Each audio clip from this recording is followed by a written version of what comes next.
Radio Library. Radio Library with RJ Radish. കുറേയധികം കഥകളുണ്ട് ഇന്ന് നമുക്ക് പരിചയപ്പെടാൻ വേണ്ടിയിട്ട്. നമസ്കാരം എല്ലാ പ്രിയപ്പെട്ടവർക്കും റേഡിയോ മലയാളം 98.6 റേഡിയോ ലൈബ്രറിയിലേക്ക് സ്വാഗതം. നിങ്ങളുടെ കൂടെ ഞാൻ രതീഷ്. ഇന്ന് ഖത്തർ പ്രവാസിയായിട്ടുള്ള മുരളീധരൻ വി എഴുതിയിട്ടുള്ള വളരെ മനോഹരമായിട്ടുള്ള ഒരു പുസ്തകം ഉത്തമ വൃക്ഷം, അതാണ് ഇന്ന് നമ്മൾ പരിചയപ്പെടാനായിട്ട് പോകുന്നത്. ഇത് പരിചയപ്പെടുത്താനായിട്ട് ഇന്ന് നമ്മളുടെ കൂടെ എത്തിയിട്ടുള്ളത് ഖത്തറിൽ തന്നെ നമുക്കറിയപ്പെടുന്ന ഒരു ഓൺട്രപ്രണർ ആയിട്ടുള്ള ശ്രീ വർഗീസ് ആണ്. നമസ്കാരം, റേഡിയോ ലൈബ്രറിയിലേക്ക് സ്വാഗതം. നമസ്കാരം രതീഷ്. ഇന്ന് വളരെ സന്തോഷമുണ്ട്, കാര്യം ഖത്തറിലുള്ള ഒരു എഴുത്തുകാരൻ, ഖത്തറിൽ ഒരുപാട് എഴുത്തുകാരുണ്ട്. ആ കൂട്ടത്തിൽ എടുത്ത് പറയേണ്ട ഒരു എഴുത്തുകാരന്റെ പുസ്തകമാണ് നമ്മൾ പരിചയപ്പെടാൻ പോകുന്നത്. ശരിക്കും മുരളീധരൻ വി എന്ന പേരുള്ള മുരളിയേട്ടൻ, അല്ലെങ്കിൽ വാളൂരാൻ എന്ന പേരിൽ 21 കഥകൾ ഒരു സമാഹാരമായിട്ട് അദ്ദേഹം പുറത്തിറക്കുമ്പോൾ അദ്ദേഹത്തോട് എനിക്ക് വളരെയധികം അടുത്ത ഒരു ആത്മബന്ധമുള്ള ഒരു സുഹൃത്താണ്. ഒന്ന്, എൻ്റെ വീടിൻ്റെ അടുത്ത് നിന്ന് എൻ്റെ സഹോദരി താമസിക്കുന്ന കൊരട്ടിയുടെ അടുത്തുള്ള വാളൂർ എന്ന് പറയുന്ന ഒരു ചെറിയ ഗ്രാമത്തിലാണ് അദ്ദേഹം ജനിച്ചു വളർന്നത്. ഒപ്പം ഞാൻ പഠിച്ച ശ്രീശങ്കര കോളേജിലെ ഒരു പൂർവ്വ വിദ്യാർത്ഥി കൂടിയാണ് അദ്ദേഹം. അതിനുമുപരിയായിട്ട് ഞങ്ങൾ കൂട് എന്ന് പറയുന്ന ഒരു മാസികയുമായിട്ട് അടുത്ത് ചേർന്ന് നിന്ന ആളുകളാണ്. അദ്ദേഹം അതിൻ്റെ എഡിറ്ററായിരുന്നു. പിന്നെ കുറേ വർഷങ്ങളായിട്ട് അദ്ദേഹമായിട്ട് നമുക്ക് വളരെ നല്ല സൗഹൃദമുണ്ട്. ഞങ്ങൾ ഒരുമിച്ച് ഒരു പുസ്തകമൊക്കെ എഴുതാൻ താല്പര്യമുള്ള ആളുകളുടെ ഒരു കൂട്ടായ്മ രൂപപ്പെടുത്തിയ ആളാണ്. ഒപ്പം വളരെ സഹൃദയനായ മുരളിയേട്ടൻ, വളരെ സൗമ്യ ഭാഷണമുള്ള അല്ലെങ്കിൽ സൗമ്യനായ ഒരു വ്യക്തിത്വമുള്ള മുരളിയേട്ടൻ എഴുതിയ ഈ പുസ്തകത്തിൽ നമുക്ക് നമ്മളെയും കൂടി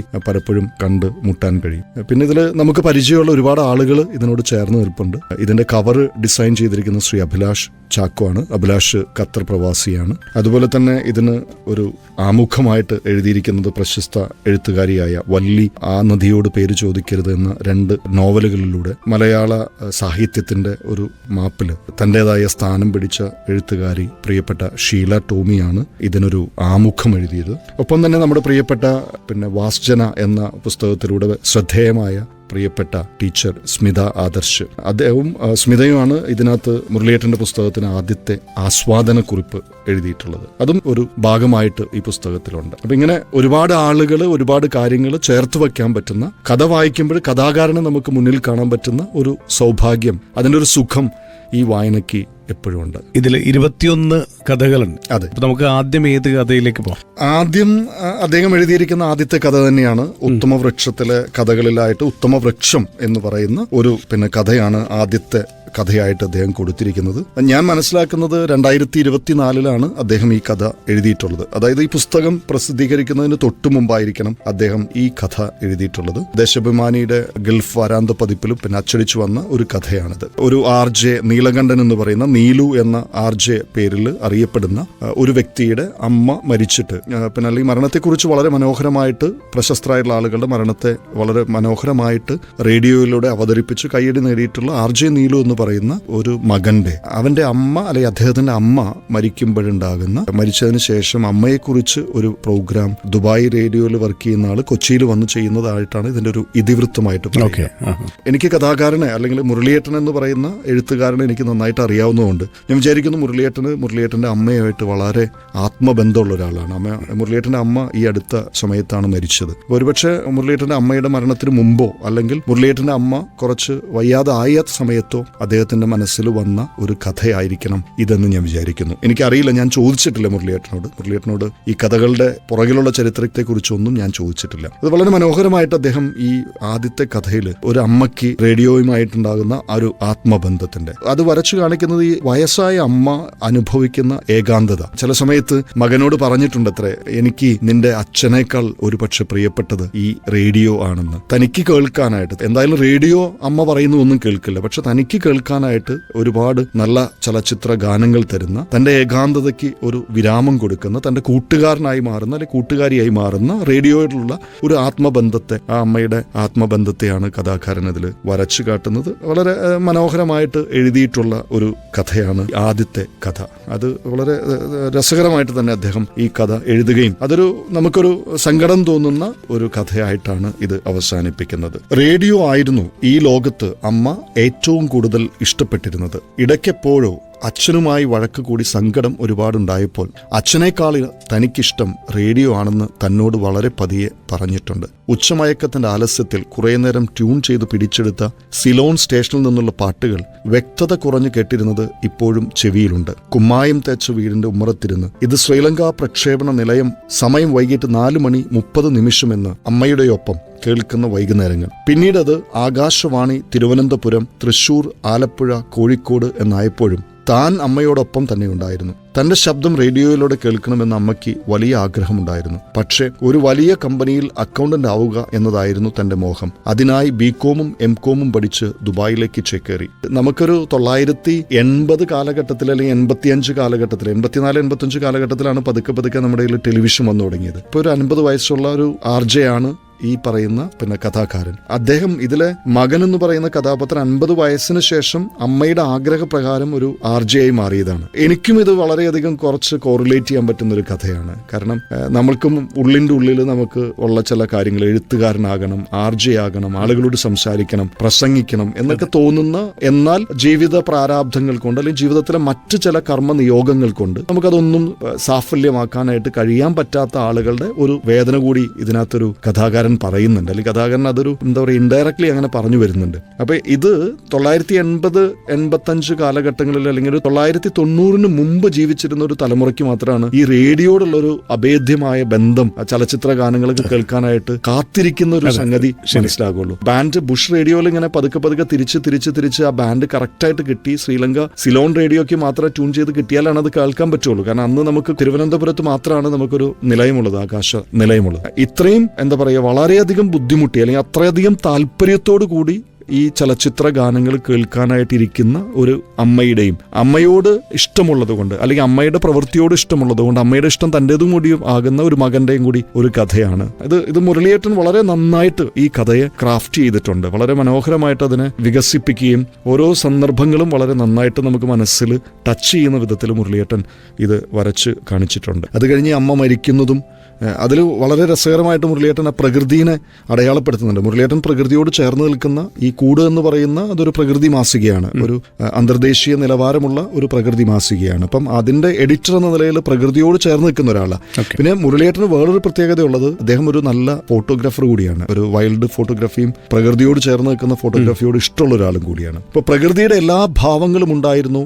യാത്രയയപ്പനായി പ്രകൃതി തന്നെ ഒരുങ്ങിയതാവാം. മേടച്ചൂടിന്റെ തിളയ്ക്കുന്ന ഒച്ച, ചിതയുടെ അടുത്ത് നിന്ന് ചടങ്ങുകൾ ചെയ്യാനായി കാല് മണ്ണിൽ ചവിട്ടാൻ പോലും പറ്റാത്തത്ര ചൂടായിരുന്നു. പടിഞ്ഞാറ് നിന്നും ശക്തിയായി കാറ്റുണ്ടായിരുന്നു. പുകയും കനൽ തരികളും കാറ്റിൽ പാറി നടന്നു. കാമിനി മുല്ല നിറയെ പൂത്ത് കൊഴിഞ്ഞ പൂവുകൾ അതിന് താഴെ പരവതാനി വിരിച്ചിരുന്നു. ഈ കാമിനി മുല്ല അമ്മയുടെ ജീവിതത്തിൽ വളരെ വലിയൊരു പങ്ക് വഹിക്കുന്ന ഒരു ബിംബമായിട്ടാണ് കാണിക്കുക. അതായത് നിറയെ പൂത്ത് കൊഴിഞ്ഞ പൂവുകൾ അതിന് താഴെ പരവതാനി വിരിച്ചിരുന്നു. അപ്പം അമ്മ പോകുന്ന സമയത്ത് അമ്മയോടുള്ള സ്നേഹത്തിന് മുല്ല കൊഴിഞ്ഞ് പരവതാനി വിരിച്ചിരുന്നു എന്നായിരിക്കാം കഥാകാരൻ പറഞ്ഞത്. അപ്പം മുത്തച്ഛൻ മരിച്ചപ്പോഴും ഈ കാമിനിമുല്ല ഇതുപോലെ പൂത്തിരുന്നു എന്നും പറയുന്നുണ്ട്. അപ്പോൾ ആ വിടർന്നു പൂത്തുലഞ്ഞ വെള്ളപ്പൂവുകൾക്കിടയിലൂടെയായിരുന്നു നാണിക്കുട്ടിയുടെ ശരീരം ദഹിപ്പിക്കാനായി കൊണ്ടുപോയത്. മോഹിപ്പിക്കുന്ന മണം ഒരിക്കൽ കൂടി ഉള്ളിലേക്ക് വലിച്ചെടുക്കാൻ ആ നാസിക അല്പം വിടർന്നുവോ?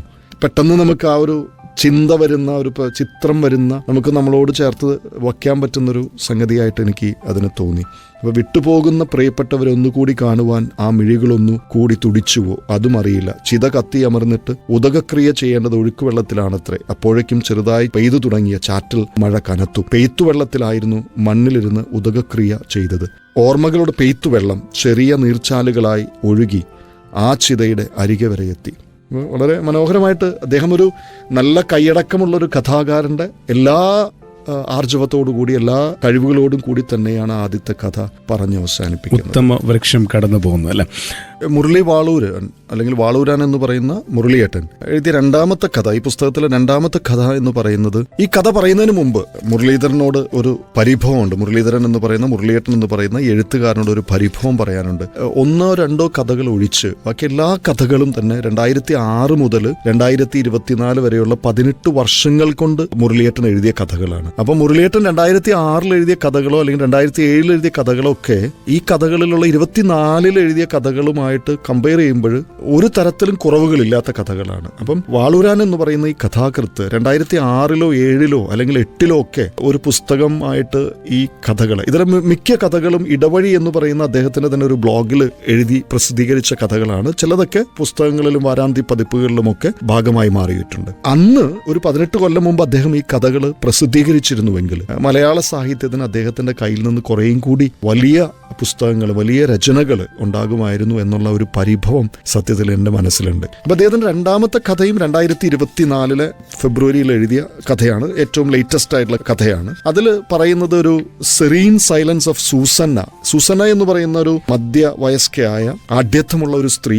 അവര് ഒരു യാത്രയെ സ്നേഹിക്കുന്ന, വളരെ ശാന്തതയെ സ്നേഹിക്കുന്ന ഒരു സ്ത്രീ. പക്ഷെ അവരുടെ ജീവിതത്തിൽ ഉണ്ടാകുന്ന ഒരു വലിയ ദുരന്തം അവരെ വീണ്ടും, നേരത്തെ പ്രകൃതിയുടെ ശാന്തത തേടി നടന്നിരുന്ന അവര് കുടജാദ്രിയിലും സൈലന്റ് വാലിയിലും ചിമ്മിനി ഡാമിലും ഒക്കെ പ്രകൃതിയെ തേടി, അതിന്റെ ശാന്തതയെ തേടി, മൗനത്തെ തേടി നടന്നിരുന്ന അവര് പെട്ടെന്ന് തന്നെ ക്ലബ്ബുകളിലും കുറച്ചും കൂടി ബഹളങ്ങളുള്ള സ്ഥലങ്ങളിൽ, ഗോവ പോലെയുള്ള ബഹളങ്ങളുള്ള, പാഞ്ചിമിലുള്ള ജോസഫ് ബാറിൽ പിന്നെ മദ്യം കഴിക്കാനായിട്ട് പോകുന്ന ഒരു സൂസന്ന എന്ന് പറയുന്ന ഒരു മധ്യവയസ്കയായ സ്ത്രീയെ കുറിച്ചാണ് ഈ കഥ പറയുന്നത്. അവരുടെ ഒരു വളരെ പ്രശസ്തമായിട്ടൊരു പുസ്തകമാണ് സെറീൻ സൈലൻസ് ഓഫ് സൂസന്ന എന്ന് പറയുന്നത്. കേരളത്തിലെ പ്രശാന്ത സുന്ദരമായ വന്യ സൗന്ദര്യങ്ങളെയൊക്കെ ഉപേക്ഷിച്ച് അവർ ബാംഗ്ലൂരെയും കൊൽക്കത്തയിലെയും ഡൽഹിയിലെയും ഏറ്റവും തിരക്കേറിയ ടൂറിസ്റ്റ് സ്പോട്ടുകളിലേക്ക് തന്റെ യാത്രകളും എഴുത്തും വഴിമാറ്റി. മട്ടന്നൂരെ 1.5 ഏക്കർ പറമ്പിലേക്ക് ഒരിക്കൽ പോലും അവർ പോയില്ല. മീര അവരെ ജീവിതത്തിലേക്ക് തിരിച്ചു കൊണ്ടുവരാൻ ഒരുപാട് ശ്രമങ്ങൾ നടത്തിയെങ്കിലും ഒന്നും വിജയിച്ചില്ല. സൂസന്ന തന്റെ ഓരോ നിമിഷങ്ങളെയും തിരക്കുകൾക്കുള്ളിൽ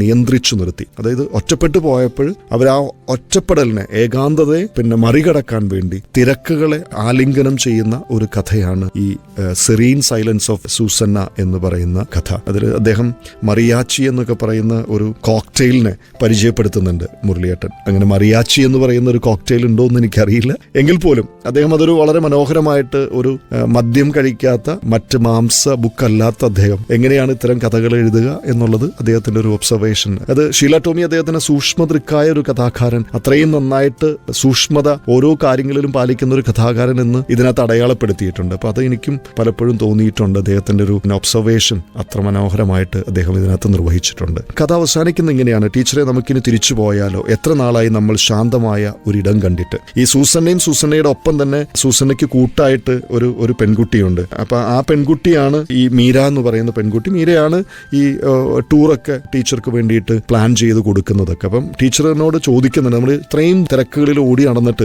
ശാന്തമായുള്ള ഒരു സ്ഥലത്തിരിക്കാനായിട്ട്. കാരണം മീര എന്ന് പറയുന്ന കുട്ടി, അവൾ നിൽക്കുന്ന ഒരു മാനസിക തലത്തിലല്ല സൂസന്ന എന്ന് പറയുന്ന ഈ ടീച്ചർ. തന്റെ മകനെ നഷ്ടപ്പെട്ടു പോയ, ദുരന്തം കൊണ്ട് ജീവിതത്തിൽ ഒറ്റപ്പെട്ടു പോയ ഒരാള് തിരക്കുകളെ ആശ്ലേഷിച്ച് നടക്കുമ്പോഴും മറ്റു പെൺകുട്ടിക്ക് അത് സഹിക്കാൻ പറ്റുന്നില്ല, അല്ലെങ്കിൽ അതിനോട് ഒത്തുപോകാൻ പറ്റുന്നില്ല. അപ്പം ടീച്ചറെ, നമുക്ക് തിരിച്ചു പോയാലെന്ന് പറയുമ്പോൾ പോകാം. ഏറ്റവും നിർവികാരമായാണ് മറുപടിയും വന്നത്. എന്നാൽ ഞാൻ ഇന്ന് തന്നെ ടിക്കറ്റ് ബുക്ക് ചെയ്യട്ടെ? വേണ്ട. പിന്നെ എവിടേക്കാണ് പോകുന്നത്? ജോസഫ് എന്ന് പറയുന്നത് പാഞ്ചിമിലുള്ള ഒരു ബാറാണ്. കഥ വളരെ രസകരമായിട്ട് വായനക്കാർക്ക് ബാക്കിയുള്ളതൊക്കെ ആലോചിക്കാനും ബാക്കിയുള്ളത് ചിന്തിക്കാനും വിട്ടുകൊടുക്കുന്ന ഒരു കഥന രീതിയാണ് ആക്ച്വലി ഇതിൽ ഇദ്ദേഹം കൊണ്ടുവന്നിട്ടുള്ളത്. അപ്പം അതും ഒരു രസകരമായുള്ള സംഗതിയാണ്. ഇപ്പം നമ്മളൊരു കഥ വായിക്കുമ്പോൾ ചിലപ്പോഴൊക്കെ നമുക്ക് കഥാകാരൻ നമ്മുടെ മുമ്പിൽ നിൽക്കും കഥാപാത്രങ്ങളെക്കാൾ. ചിലപ്പോൾ കഥാപാത്രങ്ങൾ നമ്മുടെ ഒപ്പം യാത്ര ചെയ്യും. ചിലപ്പോൾ കഥാപാത്രങ്ങൾ സംവദിക്കുന്ന അതിലുള്ള ഏതെങ്കിലും കാര്യങ്ങൾ, അല്ലെങ്കിൽ കഥാകാരന്റെ ഒരു ഒബ്സർവേഷൻ, ഇതൊക്കെയാണ് നമ്മൾ ഒരു കഥ വായിച്ചു കഴിയുമ്പോൾ നമ്മൾ ബാക്കിയാകുന്നത്. പക്ഷെ കഥയുടെ ബാക്കി നിങ്ങൾ കുറച്ചു നേരം ആലോചിച്ച് കഥയുടെ ബാക്കി എന്തായിരിക്കും എന്ന് ആലോചിക്കുന്നിടത്ത് കഥാകാരന് വേറൊരു കൈയടക്കമുണ്ട്. അതാണ് ഇതിനകത്ത് വാളൂരാൻ പ്രകടമാക്കിയിട്ടുണ്ട്. വായനക്കാരൻ അങ്ങനെ കുറെ ഗുണങ്ങൾ ഉണ്ടാകുന്നുണ്ട്. മൂന്നാമത്തെ കഥ ഈ പുസ്തകത്തിലെ ഒരു മരണത്തിന്റെ ശേഷിപ്പുകൾ.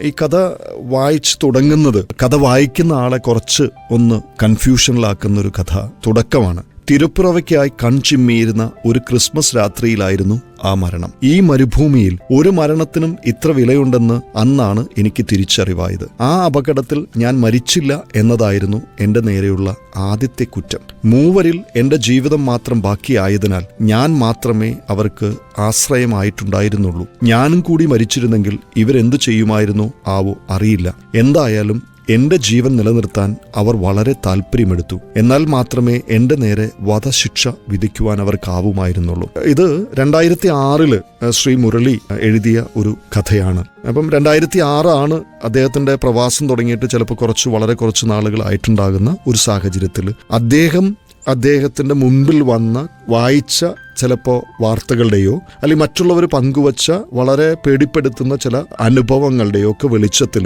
അദ്ദേഹം ഉണ്ടാക്കിയ ഒരു കഥയാണ് ഇതെന്ന് എനിക്ക് തോന്നിയിട്ടുണ്ട്. അപ്പോൾ അതിന് അദ്ദേഹം തിരഞ്ഞെടുത്ത ആ ഒരു രീതി, കഥന രീതി, കഥ പറയുന്ന രീതി എന്ന് പറയുന്നത് വായനക്കാരനെ ഈ ഒരു കഥയിലേക്ക് ആകർഷിക്കാൻ വേണ്ടിയിട്ടാകാം ക്രിസ്മസ് രാത്രിയിൽ ഒരു മരണം അദ്ദേഹം തിരഞ്ഞെടുക്കുകയും മരിക്കാതിരുന്നത് കുറ്റമായി പോയി എന്ന് അദ്ദേഹം വളരെ കൃത്യമായിട്ട് അദ്ദേഹം അത് ആ കഥയുടെ മൊത്തം ഗതിയെ നിയന്ത്രിച്ചുകൊണ്ട് അല്ലെങ്കിൽ ഗതിയെ സൂചിപ്പിക്കുന്ന വിധത്തിൽ അദ്ദേഹം അങ്ങനെ ഒരു സെന്റൻസ് അവിടെ പറയാനായിട്ട് ഇടവന്നത്. അപ്പൊ ഇതെങ്ങനെയാന്ന് വെച്ച് കഴിഞ്ഞാൽ ഈ ഗൾഫ് രാജ്യങ്ങളിൽ നിലനിൽക്കുന്ന വളരെ കർക്കശമായിട്ടുള്ള നിയമങ്ങളുടെ ഇരയായിട്ട് ഒരു ചെറുപ്പക്കാരൻ എത്രമാത്രം ബുദ്ധിമുട്ടിലേക്ക് പോകുന്നു എന്നുള്ളതും, അതുപോലെ തന്നെ വേറൊരാൾ വിചാരിച്ചാൽ ഒരാളുടെ ജീവിതത്തിൽ ദുരന്തമുണ്ടാക്കാനായിട്ട് കഴിയുമോ ഇല്ലയോ എന്നുള്ളത് പരിശോധിക്കുന്ന ഒരു കഥയാണ് ഇത്. ഈ കഥ യഥാർത്ഥത്തിൽ പറഞ്ഞു കഴിഞ്ഞാൽ അതിന്റെ രസം പോകും. അതുകൊണ്ട് ഞാനത് വായനക്കാര് വായിച്ച് അനുഭവിച്ചറിയട്ടെ എന്ന് ആശംസിക്കുകയാണ്. അപ്പം ഇത് അവസാനിപ്പിക്കുന്നത് എൻ്റെ ചെവിയിൽ അയാളുടെ ചൂടുള്ള ശ്വാസം, നിന്റെ പക്കൽ എന്തെങ്കിലും തെളിവുകളുണ്ടോ? മരണത്തിനോട് കൂടുതൽ അടുത്തു നിന്ന് കൊണ്ടെന്ന പോലെ അയാൾ എന്നോട് പതിഞ്ഞ ശബ്ദത്തിൽ ചോദിച്ചു. ഇതും വേറൊരു രീതിയിലാണ്, മൂന്നാമത്തെ കഥ അദ്ദേഹം വേറൊരു രീതിയിലാണ് ഈ കഥ പറഞ്ഞ് അവസാനിപ്പിക്കുന്നത്. ഈ ഉത്തമവൃക്ഷം എന്ന് പറയുന്ന ഈ പുസ്തകത്തിലെ വേറെ വളരെ രസകരമായ രണ്ട് കോൺട്രാസ്റ്റുകളെ ഒരുമിച്ച് ചേർത്ത് പറയുന്ന ഒരു കഥയുണ്ട്. ആ കഥയുടെ പേര് ഒരു വയറ്റാട്ടിയുടെയും ആരാച്ചാരുടെയും കഥ. നേരത്തെ ക്രിസ്മസ് രാത്രിയിൽ മരണം സംഭവിച്ചു എന്ന് പറയുന്ന ഒരു, കാരണം ലോകം മുഴുവൻ ആഘോഷിക്കുന്ന ഒരു പിറവി ക്രിസ്മസ് രാത്രിയിൽ സംഭവിക്കുമ്പോൾ അതിന് വേറൊരു മാനം നൽകിക്കൊണ്ട് അന്ന് നടക്കുന്ന ഒരു മരണത്തെക്കുറിച്ചാണ് ആ കഥ പറയുന്നത്. അപ്പം അതിനോട് ചേർന്ന് നിൽക്കുന്ന ഒരു കോൺട്രാസ്റ്റ് ഉള്ളൊരു കഥയാണ് ഒരു വയറ്റാട്ടിയുടെയും ആരാച്ചാരുടെയും എന്ന് പറയുന്ന ഈ കഥ. ഇതൊരു അമ്മൂമ്മയുടെ മടിയിലിരുന്ന് ഒരു കഥ കേൾക്കുന്ന ഒരു കുട്ടിയുടെ കഥ, അല്ലെങ്കിൽ കുട്ടിയോട് പറയുന്ന ഒരു കഥയായിട്ടാണ് ഗ്രന്ഥകാരൻ അല്ലെങ്കിൽ കഥാകാരൻ ഈ കഥയെ പറയുന്നത്. പണ്ട് ഒരു ഗ്രാമത്തിൽ ഒരു വയറ്റാട്ടിയും ഒരു ആരാച്ചാരും ജീവിച്ചിരുന്നു. അവർ ഭാര്യാഭർത്താക്കന്മാരായിരുന്നു. അയാൾ ശംഖുനായരും അവൾ ജാനുവും. ജനിമൃതികളുടെ സന്തത സഹചാരികളായ അവരുടെ കഥ കേൾക്കാൻ അവൻ ചെവി കൂർപ്പിച്ചു. പേറ്റിച്ചിയായിരുന്നു ജാനു. ആ ഗ്രാമത്തിലെ ഓരോ കുഞ്ഞും അവളുടെ കൈകളിലാണ് പിറന്നു വീണത്.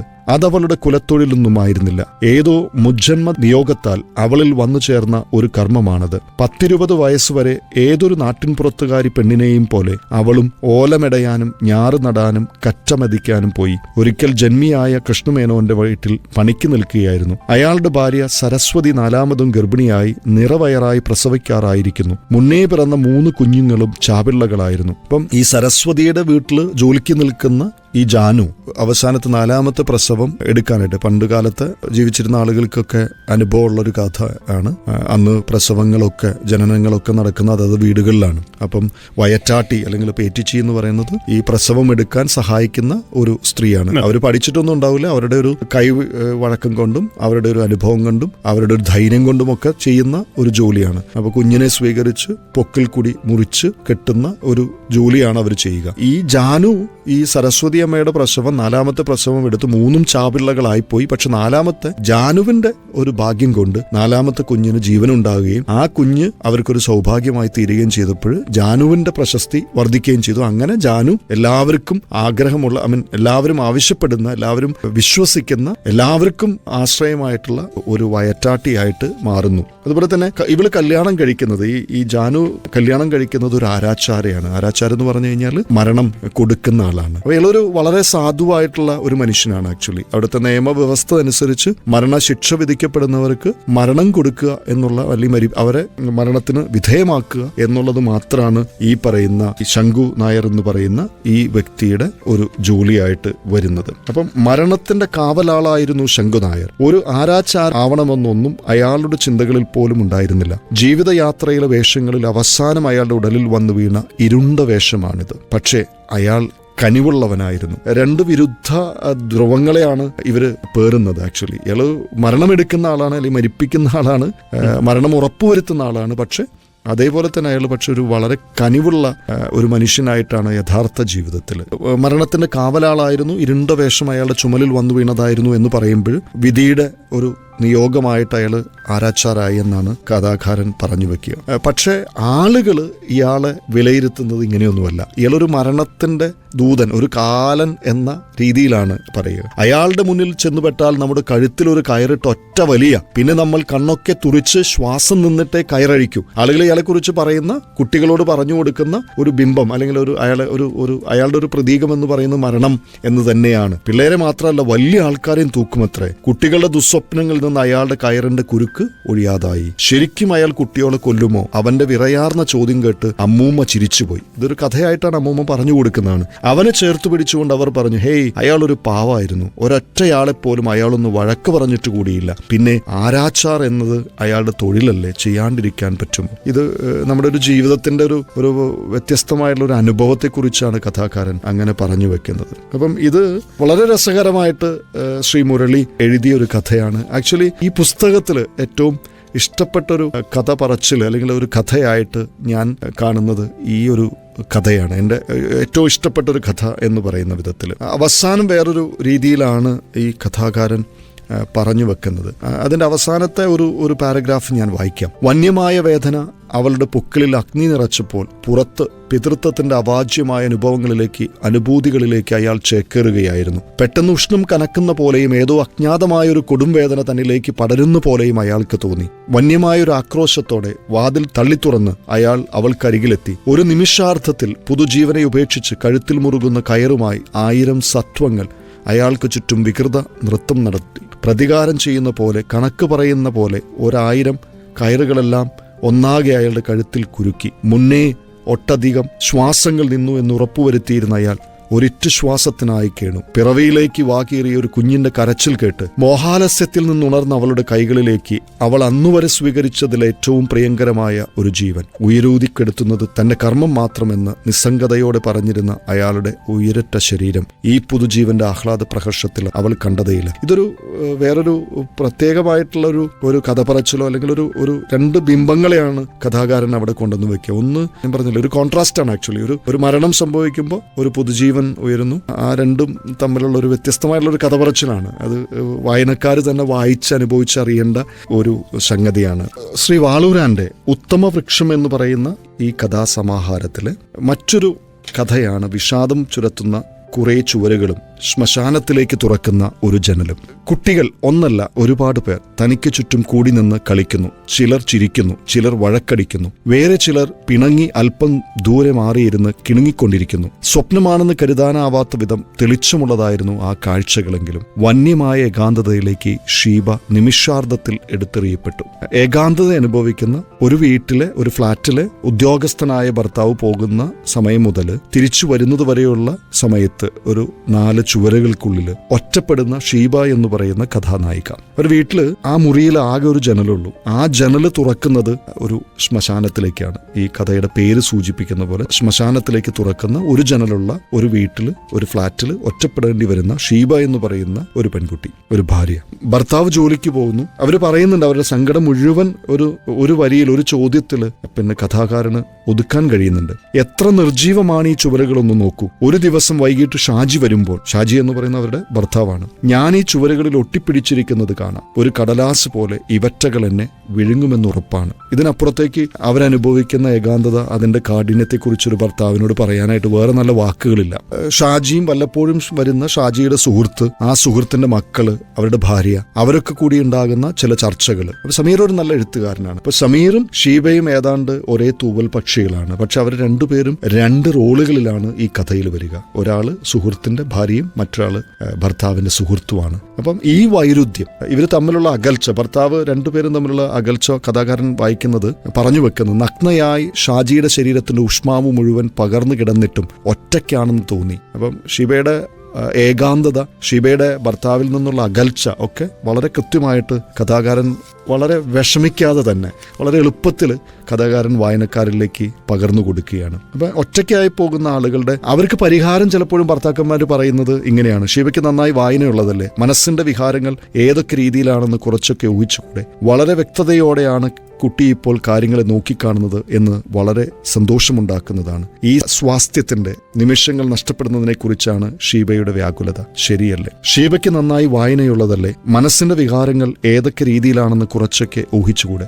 അതായത് ഒറ്റപ്പെട്ട് ജീവിച്ചതുകൊണ്ട് മനസ്സിന് അസ്വാസ്ഥ്യം വന്ന് ഡോക്ടറെ കാണുന്ന, ആശുപത്രിയിലായി പോകുന്ന ഷീബ എന്ന് പറയുന്ന ഒരു പെൺകുട്ടിയുടെ കഥ ആണ് ഈ പറഞ്ഞു വെക്കുന്നത്. അപ്പൊ ഡോക്ടർ ഇവരോട് കൂടാനും കൂടുതൽ ആളുകളുടെ ഒപ്പം ആകാനും ഒക്കെ പറയുമ്പോൾ സമീർ എന്ന് പറയുന്ന സുഹൃത്ത് ഷീബയെ ആശ്വസിപ്പിക്കുന്ന കാര്യമാണ് ഞാൻ നേരത്തെ വായിച്ച് കേൾക്കുന്നത്. അപ്പൊ തീർച്ചയായും വളരെ ശാന്തതയുള്ള ഒഴുക്കാണിപ്പോൾ ജീവിതം. പക്ഷേ തികച്ചും വേദനിപ്പിക്കുന്ന നഷ്ടബോധത്തിന്റെ വേലിയേറ്റങ്ങളുമായി അവളുടെ മുഖം വിഹുലമായി. പെട്ടെന്നൊരു കുട്ടിയുണ്ടാവുക എന്നുള്ളതാണ് ഇതിനുള്ള ഏറ്റവും ഐഡിയൽ ആയിട്ടുള്ള സൊല്യൂഷൻ. ഞാൻ ഷാജിയുമായി ഇതേക്കുറിച്ച് സംസാരിക്കാം. ജീവിതത്തിൽ ഒറ്റപ്പെടുന്ന ഒരു സ്ത്രീയുടെ വേദനകളെ, അവരുടെ മനസ്സിന്റെ സഞ്ചാരങ്ങളെ, അതിന്റെ വ്യാപാരങ്ങളെ വളരെ കൃത്യമായിട്ട് കഥാകാരൻ ഈ കഥയിലൂടെ വരച്ചു കാണിക്കുന്നു. പിന്നീട് വേറൊരു കഥ എനിക്ക് വളരെ രസകരമായിട്ട് തോന്നിയത്, ഇതില് സ്മിതാദർശ് പറയുന്നത് മാജിക്കൽ റിയലിസം എന്ന് പറയുന്ന, അല്ലെങ്കിൽ നമുക്ക് ഒരു റിയാലിറ്റി ആണെന്ന് തോന്നുന്ന വിധത്തിൽ ചില കഥാപറച്ചിൽ നടത്തുന്ന ഒരു കഥയാണ്. രണ്ട് കുട്ടികളുടെ, ഒരാള് അനാഥനും മറ്റൊരാള് സനാതനുമായിട്ടുള്ള രണ്ട് കുട്ടികളുടെ കഥ പറയുന്ന ബാല്യങ്ങളുടെ ചില ക്ലോസപ്പ് ഷോട്ടുകൾ എന്ന് പറയുന്ന കഥ. ഇതിൽ രണ്ട് കുട്ടികൾ, ഒരേപോലെ ഇരിക്കുന്ന രണ്ട് കുട്ടികൾ, ഒരാള് ഹാപ്പി ഹോം ഫോർ ചിൽഡ്രൻ എന്ന് പറയുന്ന അനാഥാലയത്തിലും മറ്റൊരു കുട്ടി സനാതനാണ്, പക്ഷെ മദ്യപാനിയായ അച്ഛനും അമ്മയും കൂടി എന്നും വഴക്കു കൂടുന്ന, ചീത്ത സ്ത്രീയാണെന്ന് മറ്റുള്ളവർ പറയുന്ന അമ്മയുടെ കൂടെ ജീവിക്കുന്ന, സമാധാനം എന്തെന്നറിയാത്ത ഒരു കുട്ടി. ഈ രണ്ട് കുട്ടികളും രണ്ട് ധ്രുവങ്ങളിൽ നിന്ന് സന്തോഷത്തെയും ജീവിതത്തെയും കാണാൻ ശ്രമിക്കുകയും അവർ പരസ്പരം അവരായിരിക്കുന്ന അവസ്ഥയെ, സന്തോഷകരമാണ്, എൻ്റെ ജീവിതത്തെക്കാൾ നല്ലത് നിന്റെ ജീവിതമാണെന്ന് നമ്മൾ പറയില്ലേ, കരപ്പച്ച എന്ന് പറയുന്ന വിധത്തിൽ എൻ്റെക്കാൾ നല്ലത് നിന്റെ ജീവിതമാണെന്ന് പറഞ്ഞ് പരസ്പരം തങ്ങളുടെ ജീവിതാവസ്ഥയെ മാറ്റുന്ന, അതായത് കൈമാറ്റം ചെയ്യുന്ന ഒരു കഥ ആണ് ഈ ബാല്യങ്ങളുടെ ചില ക്ലോസപ്പ് ഷോട്ടുകൾ എന്ന് പറയുന്ന കഥ. അത് ഒരു കഥാകാരൻ രണ്ട് കഥാപാത്രങ്ങൾ, രണ്ട് കുട്ടികളെ, രണ്ട് തലത്തിലുള്ള രണ്ട് കുട്ടികളെ, ഒരാൾ ബാലഭവനിൽ ജീവിക്കുന്ന, അനാഥാലയത്തിൽ ജീവിക്കുന്ന കുട്ടിയെയും മറ്റൊരാൾ ഞാൻ നേരത്തെ പറഞ്ഞതുപോലെ വളരെ ദുഷിച്ച ജീവിത സാഹചര്യത്തിൽ ജീവിച്ചു വളരുന്ന ഒരു കുട്ടിയുടെ കഥ. അപ്പൊ ഇവർ രണ്ടുപേരും പരസ്പരം അങ്ങോട്ടും ഇങ്ങോട്ടും ജീവിത സാഹചര്യം മാറുകയാണ്. അനിലും രാജുവും എന്ന് പറയുന്ന രണ്ട് കുട്ടികളുടെ കഥ. ഇവർ രണ്ടുപേരും അങ്ങോട്ടും ഇങ്ങോട്ടും ഈ കാര്യങ്ങളൊക്കെ പറഞ്ഞു കൊടുത്ത്, ഇവിടെ നീ എങ്ങനെ പെരുമാറണം, അവിടെ എൻ്റെ വീട്ടിൽ എങ്ങനെ പെരുമാറണം, ഇതാണ് സാഹചര്യങ്ങൾ എന്ന് പറഞ്ഞിട്ട് പറയുന്ന ഒരു കഥയാണ്. അവസാനം ഈ രണ്ട് കഥാപാത്രങ്ങളെയും അവരുടെ ജീവിത സാഹചര്യങ്ങളിലേക്ക് ഈ ആൽഫ്രഡ് എന്ന് പറയുന്ന കഥ പറയുന്ന കഥാകാരൻ, അല്ലെങ്കിൽ ഈ കഥാപാത്രങ്ങൾ സൃഷ്ടിച്ച കഥാകാരൻ എത്തി നോക്കുമ്പോൾ ഈ രണ്ട് കഥാപാത്രങ്ങളും ഈ ആൽഫ്രഡ് എന്ന് പറയുന്ന കഥാകാരനോട് താങ്കളുടെ ജീവിതാവസ്ഥയ്ക്ക് നീയാണ് കാരണം എന്ന് പറഞ്ഞ് കുറ്റപ്പെടുത്തുന്ന രീതിയിലൊരു കഥ പറച്ചിലാണ് ഈ കഥയിലുള്ളത്. ഇതിലൊരു രസകരമായിട്ടുള്ള ഒരു കാര്യം പറയുന്നത്, രസകരമല്ല, വളരെ ചിന്തനീയമായൊരു കാര്യം, രസകരം എന്നതിനേക്കാൾ ഒരു ചിന്തനീയമായ കാര്യങ്ങൾ, ഇവർ രണ്ടുപേരും തമ്മിലുള്ള ഒരു സംഭാഷണ ശകലമാണ്. എന്നാലും ആരും ഉണ്ടാവാതിരിക്കുന്നത് ആണ് നല്ലത്. ഉള്ളവരെ കുറിച്ച് ഓർത്തിട്ട് തന്നെ എനിക്ക് പേടിയാവുന്നു. എന്നാലും ആരുമില്ലെങ്കിൽ എപ്പോഴും വലിയ വിഷമമാണ് രാജു, എന്തോ ഒരു കുറവുണ്ടടാ. എന്നാലും എന്തു രസമാണ് നിങ്ങൾക്ക്, എപ്പോഴും സിനിമാക്കാരും നേതാക്കന്മാരും ഒക്കെ വരുന്നു, നിറയെ സമ്മാനങ്ങൾ കിട്ടുന്നു, എപ്പോഴും നല്ല അടിപൊളിയായിട്ട് തിന്നാൻ കിട്ടും, ഒന്നും പേടിക്കണ്ട. പക്ഷേ നിങ്ങളൊക്കെ അച്ഛൻ്റെയും അമ്മയുടെയും കൂടെയൊക്കെ പോകുന്നത് ഞങ്ങൾ അതിൻ്റെ ഉള്ളിലിരുന്ന് കാണുമ്പോൾ എന്തു വിഷമാണെന്നറിയോ? ഞങ്ങൾക്ക് ആരുമില്ല എന്നുള്ള വിഷമം ഒന്നുകൂടി കൂടുതലാവും. ഞങ്ങൾക്ക് അതിൻ്റെ ഉള്ളിലെ ലോകവും പുറത്തെ ലോകവും തമ്മിൽ ഒരുപാട് ദൂരമുള്ള പോലെ. അതൊന്നും ഒരു വലിയ കാര്യമല്ലാട്ടാ. എനിക്ക് വീട്ടിൽ നിന്ന് തിന്നാൻ പോലും കിട്ടാറില്ല മിക്കപ്പോഴും. അച്ഛനും അമ്മയും, എന്താ പറയുക, മദ്യപാനിയായ അച്ഛനും ജോലിയൊന്നുമില്ലാത്ത അമ്മയും കൂടി ആകുമ്പോൾ അവന്റെ കാര്യം വളരെ കഷ്ടമാണ്. അനാഥനായ കുട്ടിക്ക് തിന്നാൻ കിട്ടാത്തതും ജീവിക്കാനായിട്ട് സന്തോഷമില്ലാത്ത, സമാധാനമില്ലാത്തതിന്റെ പ്രശ്നമാണ്. സനാതനായ കുട്ടിക്ക്, അനാഥനായ കുട്ടിക്ക് അവന് അച്ഛനില്ല അമ്മയില്ല എന്നുള്ള സങ്കടമാണ്. എന്താ പറയുക, സമൂഹത്തിന്റെ അല്ലെങ്കിൽ അത്തരം അച്ഛനമ്മമാരുടെ മുമ്പിലേക്ക് ഈ കുട്ടികൾ പിടിക്കുന്ന ഒരു വലിയ ചോദ്യത്തിന്റെ കണ്ണാടിയാണത്. ഇങ്ങനെ വളരെ രസകരമായിട്ടുള്ള ഒരു ജീവിതഗന്ധിയായിട്ടുള്ള ഒരു ജീവിതത്തെ സ്പർശിക്കുന്ന, നമുക്ക് ആ കാലഘട്ടങ്ങളിൽ ജീവിച്ച ബാല്യമുണ്ടായിരുന്ന ആളുകൾക്കൊക്കെ കോറിലേറ്റ് ചെയ്യാവുന്ന ഒരു കഥാ സന്ദർഭമാണ് ഈ കഥയിൽ വരച്ചു കാണിക്കുക. ഈ ഉത്തമവൃക്ഷത്തിലെ അവസാനത്തെ 2-3 കഥകൾ വളരെ ചെറിയ ചെറിയ കഥകളാണ്. ഒന്ന് ബാക്കി കഥ നാളെ എങ്ങാനും എഴുതാം. അപ്പം പ്രവാസിയായിട്ടുള്ള ഈ കഥാകാരൻ അദ്ദേഹം കഥാസന്ദർഭത്തെ അല്ലെങ്കിൽ KFC കഴിച്ചുകൊണ്ട് പട്ടിണിയെക്കുറിച്ച് മരുഭൂമിയിലെ, അതായത് സാധാരണക്കാരായിട്ടുള്ള കുബൂസ് കഴിച്ച് ജീവിക്കുന്ന സാധാരണക്കാരനായ ഒരു പ്രവാസിയുടെ കഥ എഴുതാനായിട്ട് അദ്ദേഹം ശ്രമിക്കുകയാണ്. അപ്പോൾ അതിൻ്റെ ഇടയിൽ അദ്ദേഹത്തിന് വയറിന് അസ്വസ്ഥത വന്നിട്ട് അദ്ദേഹം കക്കൂസിൽ പോകുന്നതും ആ കഥ അതുകൊണ്ട് എഴുതി പൂർത്തീകരിക്കാൻ പറ്റാത്തൊരു കഥയാണ്. 2007 അദ്ദേഹം എഴുതിയതാണ്. എനിക്ക് തോന്നുന്നു ഈ 2006-2007 കാലഘട്ടത്തിൽ അദ്ദേഹത്തിന്റെ പ്രവാസകാലം തുടങ്ങിയ സമയത്ത് അദ്ദേഹം ഒബ്സർവ് ചെയ്ത ചില കാര്യങ്ങൾ വെച്ചിട്ട് രസകരമായിട്ട് എഴുതിയൊരു കഥയാണ് ബാക്കി കഥ നാളെ എങ്ങാനും എഴുതാമെന്നുള്ള കഥ. നമുക്ക് ആദ്യം തോന്നും ഇതൊരു എന്തിനാ ഈ കഥ ഇതിനകത്തെന്ന് തോന്നും. പക്ഷെ അത് കഴിഞ്ഞിട്ടാണ് നമുക്ക് തോന്നുക അദ്ദേഹം യഥാർത്ഥത്തിൽ വളരെ സൗഭാഗ്യത്തിൽ ജീവിക്കുന്ന ആളുകൾ, യാതൊരു വിധത്തിലുള്ള സൗഭാഗ്യം ഇല്ലാത്ത ആളുകളെ കുറിച്ച് റെപ്രസെന്റ് ചെയ്യുന്ന അല്ലെങ്കിൽ അവരെ പ്രതിനിധാനം ചെയ്യുന്ന ചില സ്ഥലങ്ങളിലേക്ക് എത്തുന്നത് ആയിരിക്കും അദ്ദേഹം ഒബ്സർവ് ചെയ്തത്. അത് അദ്ദേഹത്തിന്റെ ഒരു സമൂഹത്തിലുള്ള ചില പൊങ്ങച്ചത്തോടുള്ള ചില കണ്ണാടി പിടിക്കലാണെന്ന് എനിക്ക് തോന്നി. രണ്ടാമത്തെ കഥ അതിനുശേഷം വരുന്ന തിടമ്പേറ്റുന്നത് പാമ്പാടി വൈജു. അദ്ദേഹം ഇതുപോലെ തന്നെ പ്രവാസ ലോകത്ത് നിന്ന് ചിലപ്പോൾ ചില ആളുകൾ പുറത്തുപോയി അല്ലെങ്കിൽ നാട്ടിൽ പോയിട്ട് അവിടുത്തെ ഉത്സവം നടത്തുന്നതിനെ കുറിച്ചും അവിടുത്തെ കാര്യങ്ങൾ നടത്തുന്ന ഒരു പൊങ്ങച്ചം കാണിക്കുന്ന ആളുകളെ കുറിച്ച് അദ്ദേഹം വളരെ പരിഹാസ രൂപേണ എഴുതിയ ഒരു കഥയാണ് പാമ്പാടി വൈജു, തിടമ്പേറ്റുന്നത് പാമ്പാടി വൈജു എന്ന് പറയുന്ന കഥ. അവസാനത്തെ കഥ എന്ന് പറയുന്നത് ആകാശം നഷ്ടപ്പെട്ടവർ എന്ന് പറയുന്ന ഒരു വേദനാജനകമായുള്ളൊരു കഥ ആണ് അദ്ദേഹം പറയുന്നത്. രാധാകൃഷ്ണൻ മാഷും അദ്ദേഹത്തിന്റെ മകളായിട്ടുള്ള ശാന്തിയും തമ്മിലുള്ള ഒരു സംഭാഷണമില്ലാത്ത ഒരു സംവാദത്തിന്റെ കഥയാണത് വരിക. അതിൽ രാധാകൃഷ്ണൻ മാഷ് ജയിലിലാണ്. അദ്ദേഹം വളരെ ദിഷ്ണാശാലിയായ ഒരു അധ്യാപകനായിരുന്നു. അദ്ദേഹം പഠിപ്പിച്ച രാജു എന്ന് പറയുന്ന ജയിൽ സൂപ്രണ്ടിൻ്റെ കീഴിലുള്ള ജയിലിൽ തന്നെ അന്തേവാസിയായിട്ട് അദ്ദേഹം പിന്നെ ജീവിക്കുന്നു. അദ്ദേഹത്തിൻ്റെ മകള് ഒരു നല്ല കഥാകാരിയാണ്. അദ്ദേഹം ഒരു നല്ല എഴുത്തുകാരനാണ്. അദ്ദേഹത്തിൻ്റെ മകളും ഒരു നല്ല കഥാകാരിയാണ്. അപ്പം ഈ മകൻ കൂടെ താൻ പഠിപ്പിച്ച പിന്നെ വിദ്യാർത്ഥി അവിടുത്തെ സൂപ്രണ്ട് ആയിരുന്നതുകൊണ്ട് അദ്ദേഹത്തിന് ഇപ്പോൾ കഥകൾ, ഈ കുട്ടി എഴുതുന്ന ആഴ്ച പതിപ്പിൽ വരുന്ന കഥകളൊക്കെ വായിക്കാനുള്ള ഒരു അവസരം കിട്ടാറുണ്ട്. ഈ മകളെ കാണാൻ പോകാനായിട്ട് ഒരു പരോള് ചോദിച്ചിട്ട് മാഷ് ഇങ്ങനെ ഇരിക്കുന്നതാണ് കഥയുടെ തുടക്കം. അതിനുശേഷം മകളുടെ കഥ അച്ചടിച്ചു വന്ന കഥയിൽ വരുന്ന കഥാ സന്ദർഭമാണ് ഈ കഥയുടെ അവസാനവും. അച്ഛൻ അവസാനം മകളോട് പറയുന്ന ഒരു വലിയ സെന്റൻസ് ഉണ്ട്, മകളെ നിന്റെ ആകാശം ഞാനാണെന്ന് ഞാനറിയുന്നുവെന്ന്. ഭയങ്കര രസകരമായിട്ട് തോന്നിയൊരു സംഗതിയാണ്. മക്കളുള്ള അച്ഛന്മാർക്കൊക്കെ എപ്പോഴും മനസ്സിൽ സൂക്ഷിക്കേണ്ട ഒരു വലിയ കാര്യമാണ്. എന്ത് ചെയ്യുന്നതിന് മുമ്പ് നമ്മുടെ മക്കളുടെ ആകാശം എന്ന് പറയുന്നത് അച്ഛനാണ് എന്നുള്ളത്. നല്ല ശുഭപര്യവസായിയായുള്ള കഥയല്ല അത്. ഒറ്റപ്പെട്ടവൾ ഞാൻ, നിറമില്ലാത്ത ആകാശം മാത്രമുള്ളവൻ. അതായത് സമൂഹത്തിൽ ഒറ്റപ്പെട്ടു പോയ അച്ഛൻ അകത്തായതുകൊണ്ട് വേറെ ആരുമില്ലാതെ ജീവിക്കേണ്ടി വരുന്ന ഒരു ചെറിയ പെൺകുട്ടിയുടെ അവൾ അനുഭവിക്കേണ്ടി വരുന്ന ദുരന്തത്തിൻ്റെ ഒരു കൺക്ലൂഷനാണ് ഒറ്റപ്പെട്ടവൾ ഞാൻ, നിറമില്ലാത്ത ആകാശം മാത്രമുള്ളവൻ. കഥകളൊക്കെ ഇങ്ങനെ കേട്ടു പോകുന്ന സമയത്ത് എഴുത്തുകാരൻ തന്നെ നമ്മളുടെ കൂടെ ജോയിൻ ചെയ്യുന്നു എന്നുള്ളത് തന്നെയാണ് ഇന്നത്തെ പ്രത്യേകത. വാളൂരാൻ മുരളീധരൻ വി അദ്ദേഹമാണ് ഇപ്പോൾ നമ്മളുടെ കൂടെ ജോയിൻ ചെയ്ത് കഴിഞ്ഞിരിക്കുന്നത് റേഡിയോ മലയാളം 98.6 റേഡിയോ ലൈബ്രറിയിൽ. നമസ്കാരം. നമസ്കാരം. ഇപ്പൊ ഞങ്ങൾ ഈ പുസ്തകത്തെ പറ്റി ഇങ്ങനെ സംസാരിച്ചു വരികയാണ്. ഇപ്പൊ ഈ വർഗീസ് ഇന്ന് പരിചയപ്പെടുത്തി വന്ന സമയത്ത് പറഞ്ഞൊരു കാര്യം എന്ന് പറഞ്ഞു കഴിഞ്ഞാൽ ഉത്തമവൃക്ഷം എന്ന ആദ്യത്തെ നോവലാണ്. അതില് ഒരു ആർജയുടെ കഥയാണ് പറയുന്നത്. അത് സ്വന്തം കഥയാണോ? അതില് റേഡിയോ എന്നുള്ള ഒരു എലമെന്റ് അഡീഷണൽ ആയിട്ട് ഇട്ടതാണ്. അതല്ലാതെ ഉത്തമവൃക്ഷം എന്നുള്ള കഥ ശരിക്കും പറഞ്ഞു കഴിഞ്ഞാൽ എൻ്റെ അമ്മയുടെ വിയോഗമായിട്ട് വളരെയധികം ബന്ധപ്പെട്ടിട്ടുള്ളതാണ് ആ പുസ്തകം. ആക്ച്വലി കഴിഞ്ഞ ഏപ്രിലാണ് അമ്മ മരിച്ചത്. അപ്പോൾ അമ്മ മരിച്ചിട്ട് ഞാൻ നാട്ടിൽ പോയിട്ട് അതിനുശേഷം തിരിച്ചു വന്നിട്ട് എഴുതിയ കഥയായിരുന്നു ശരിക്കും ഉത്തമവൃക്ഷം എന്നുള്ളത്. അപ്പോൾ അതിലത്തെ കഥാസന്ദർഭങ്ങളൊക്കെ ഞാൻ നേരിട്ട് അനുഭവിച്ച സന്ദർഭങ്ങളായിരുന്നു. ഇപ്പോൾ ഞാൻ ജനാലക്കിലൂടെ നോക്കുമ്പോൾ അകലെ ചിത കത്തുന്നു എന്ന് ഞാൻ എഴുതിയത് അത് കണ്ടുകൊണ്ട് തന്നെ എഴുതിയ വരികളായിരുന്നു. അപ്പോൾ അതുകൊണ്ട് തന്നെ ആ വരികൾ അല്ലെങ്കിൽ ആ ഒരു ചെറുകഥ അമ്മയുമായിട്ട് വളരെയധികം അടുത്ത് നിൽക്കുന്നതാണ്. തീർച്ചയായിട്ടും. ഇപ്പൊ ഈ പുസ്തകത്തിൽ എഴുതിയിട്ടുള്ളതിൽ മിക്ക കഥകളും കുറച്ച് വർഷങ്ങൾക്ക് മുന്നേ ഉള്ളതാണ്. ഇപ്പൊ 2006-2007 ആ ഒരു സമയത്ത് എഴുതിയിട്ടുണ്ട്. പക്ഷേ ഇപ്പോൾ നമുക്കത് വായിച്ചു കഴിഞ്ഞാലും ആ ഒരു പുതുമ തന്നെ തോന്നും. അല്ല, അങ്ങനെ ഒരു പ്രത്യേക രീതി അതിന് കൊടുത്തിട്ടില്ല. എനിക്ക് തോന്നുന്നത് കാലം മിക്ക കഥകളിലും അത്ര പ്രാധാന്യത്തോടെ വരുന്നതല്ലാത്തത് കൊണ്ടാണ് എനിക്ക് തോന്നുന്നത് അത് ഇപ്പോഴും വായിക്കുമ്പോൾ അതിന് ഒരുപാട് പഴയതാണെന്ന് തോന്നാത്തതിന്റെ കാരണം അതാണെന്ന് തോന്നുന്നു. അങ്ങനെയാണ് 1-2 സുഹൃത്തുക്കളും എൻ്റെ അടുത്ത് പറഞ്ഞിരുന്നത്. അതുപോലെ തന്നെ നമുക്ക് ഒരു വൈറ്റാട്ടിയുടെയും ആരാച്ചാരുടെയും കഥ, ഇതിൽ 2 പേരുടെയും കഥ, അല്ലെങ്കിൽ 2 മനുഷ്യരുടെയും, ഒരാള് ജീവൻ എടുക്കുന്നു, ഒരാള് ജനനം, ഒരാളുടെ മരണത്തിലേക്ക് നയിക്കുന്ന ഒരാൾ കൂടി തന്നെയാണ്. ലൈഫുമായിട്ട് കണക്ട് ചെയ്യാൻ പറ്റുന്ന കാര്യമാണ് അത്. ശരിക്കും ജനനത്തിനെയും മരണത്തിനെയും 2 തട്ടിൽ നിർത്തിക്കൊണ്ട് എഴുതിയ എഴുതിയ ഒരു കഥയാണ്. അത്